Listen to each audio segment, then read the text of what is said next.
سيدي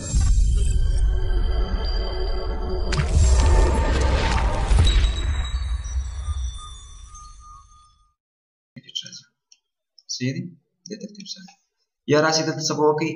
کنورټ ټو کرو بیا دې پسې پروئ بیا کولی شئ نور مشکل راولئ دې ډول سره راشي د انتخاب کې دلته مې یو بل نوټ اضافه کړئ دې ترتیب سره ګورئ دلته به دې کې نور ایډیټ بیا راوستل کېږي راځئ زه به دې بیرته کلیک کړم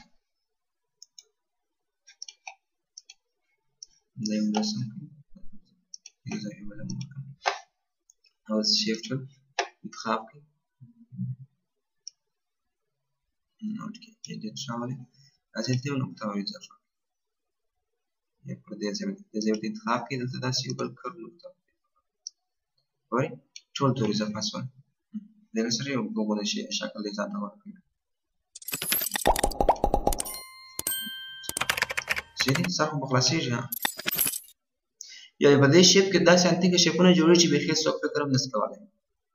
سیدي خو چې شیف او کرو د دواړه باید سره دواړو څخه یو رقم چیرې دی کرو ته نه اړولي یو رقم کار کوي که چیرې کرو ته واړوي بل رقم کار کوي یا د مثال په ډول دلته راشي دغه شیپ ټول زه پر ټکسټ درته عملي کوم په ټکسټ کې به څنګه کار کوي دا ایوني دلته ټکسټ لیکل کېږي ګوره مثال په ډول زه دلته یو ټکسټ ولیکم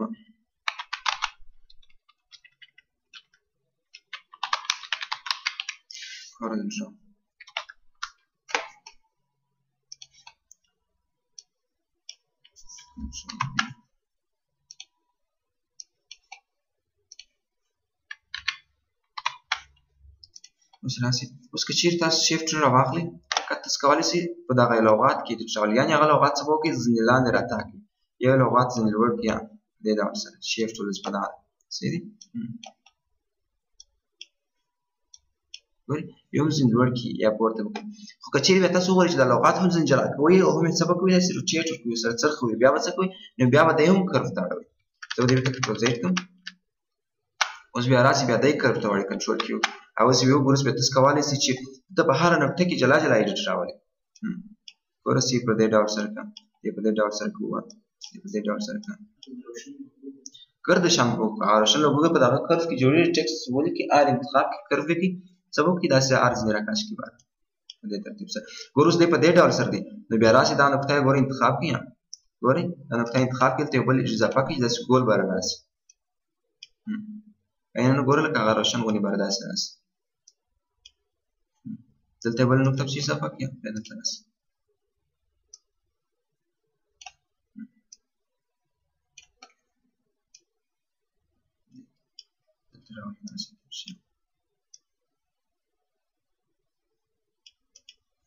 صحیح دی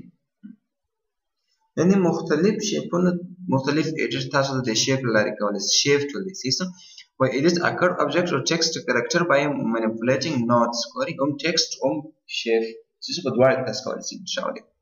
چې کله دی کرو ته نه یاست او غوښتلي دی کولی شئ تورې پورته کښته کړئ ځینې جلا کړئ صحیح دی او کوم کرو ته واړئ بیا داسې په دې ډول سره کولی شئ په نقطو کې تغیرات راولئ دې ډول سره سټایلش خط ټکسټ جوړ کړئ صحیح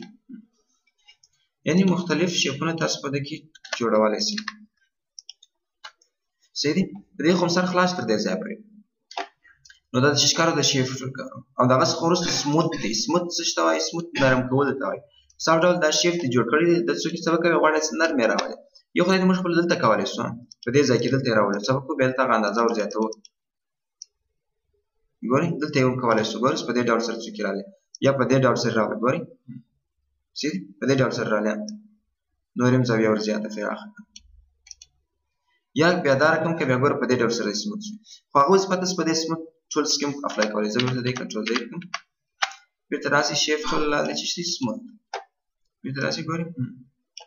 هغه څوک یې څه وکړي دا بیا دا دی چې هر څوک یې به خپله خوښه سموت کړي دلته خو چې و هغه به ټول څوک یې خپله سموت کېدی خو په دې لاره کې بیا تاسو کولی شئ چې په خپله خوښه یوه څوک یوه نقطه څه وکړي سموت کړي صحیح په دې ډول سره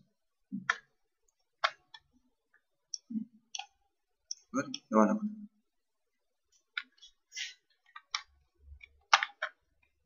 ګوره دا څوک یې بېرته څه به وکړه تېره کړه دې ترتیب سره سر خو مو خلاص شو تر دې ځایه پورې په دې ډول دا چې ښکاري د سموت یعنی ځینې شیپونه که تاسو جوړ کړي غواړئ څوک یې نرم یا صفار ول یعنې ټول یې نه غواړئ مشخص یې غواړئ بیا د سموث څخه او که ټول یې ور اخلئ نو بیا د انتخاب کې افیکټ ول شیپ مو انتخاب کړی دی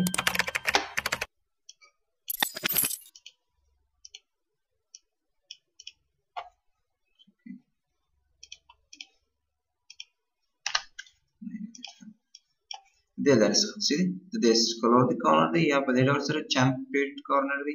یا راوند کارنر څه یا هغه لارې څخه نه بیا دې لارې څخه استفاده وکړئ او د هغه څخه اوس سمیر ټول دی چې سمیر به څه کار کوي دا پورې ټول ایډیټ کړل دی دا ګور په دې ډول سره داسې یو ډیزاین غوندې تاسو کولی شئ دلته خپل رنګ روښانه درته ښیي تاسو په دې ډول سره تاسو کولی شئ شیپ کې ایډیټ راولئ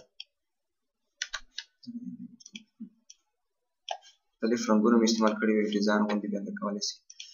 دې څخه استفاده وکړئ چې په دې کې هم تاسو کولی شئ یو لوګو جوړ کړئ ډیزاینونه جوړ کړئ یا دلته راشئ د دغه پوینټر اندازه یې ده څومره اندازه یې دی ګټوي یا کوچني کوي یا راشئ دې ګورو سره کش کړئ په دونې پورې داخلي باره لږ شي دا اندازه کولی شئ هغه ور زیاته کړئ اوس بیا د ډېره پرې شي وینئ که بیا چیرې ور لږ کړئ بیا دومره نه ځي ګورئ علاقه نور نه ځي صحیح دی